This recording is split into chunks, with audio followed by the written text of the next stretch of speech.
you want to know like the real truth about each song?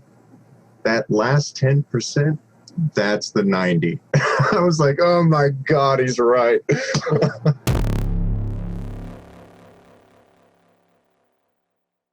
One of the reasons I wanted to have you on is, first off, when we first linked up and you started sending over tracks, you were already at like a pretty good level, I'd say. And I was always really excited when you'd send me stuff because I knew I could expect like a certain level of quality and it would be an enjoyable listen through.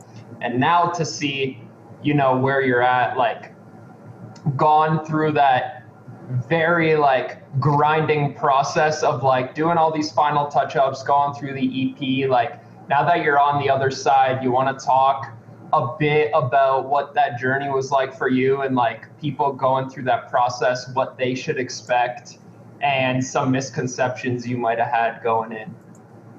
Yeah, man. Well, for me, it was stressful on my end, right? Like on my internal journey, because I was in a truck and I had very limited things, you know.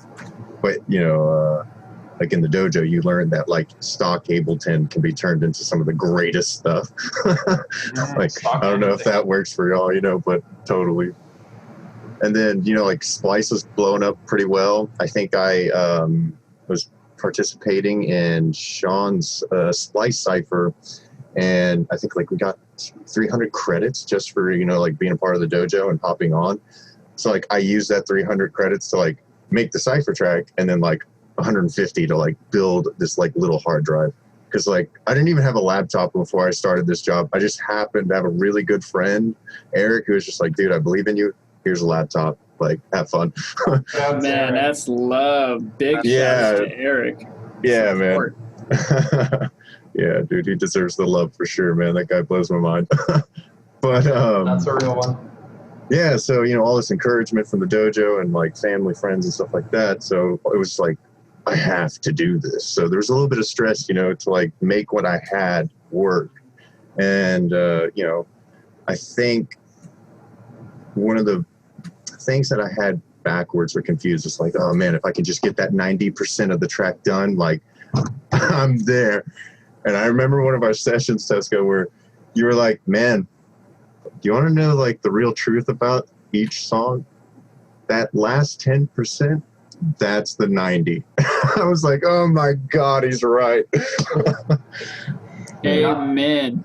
Amen. I feel that's so tough. Like, and that's why, you know, so many folks worry about like writing this perfect track. Like, oh, like, you know, they get that analysis paralysis. Okay, what should I even write? Like, what kind of idea should I put in the song? Like, it doesn't matter. Just get fast at banging out the beginning of the idea. If you can really streamline your process to getting an idea down in the DAW and turning it into an arrangement, you can decide if that last 10% is worth spending 90% of your time on. Absolutely, man. And, you know, like really, you know, get that 90% of the track, the fast part, because that's the easy part for real. Yeah, It's funny too how like sometimes like the thing that makes the song special comes in that last 10%. And like you were like, I know this song's like really good. I think this is gonna be a great one.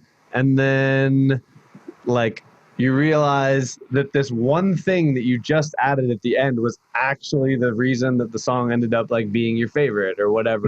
Yeah. And like the difference in perception of like your own work as it progresses through those stages is so interesting, especially since that last 10% does take 90% of the time that it took you to finish the complete thing, you know? Yeah, absolutely, man. Like, dude, even arrangements don't even seem that hard now when you think about that last 10%. Yeah.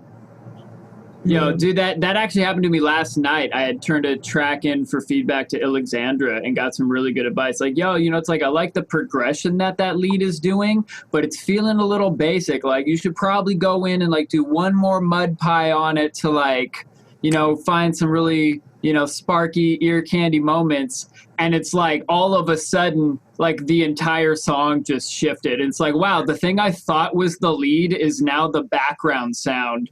And that the little thing I checkerboarded in the holes is now the lead sound of the whole song. Like the song just transformed in in an hour last night. Like, oh, right, this part.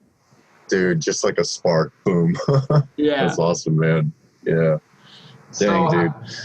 Yeah. Oh, go ahead, brother. I was just going to ask, so having gone through that now, I like it. What's up, humans? It's Luke, your friendly neighborhood trap Jesus. Thank you so much for watching our videos. We appreciate you. Remember to like and subscribe to our channels. And if you have any questions or topics that we need to cover on the show, put them in the comments. Appreciate you. Peace and peace among worlds.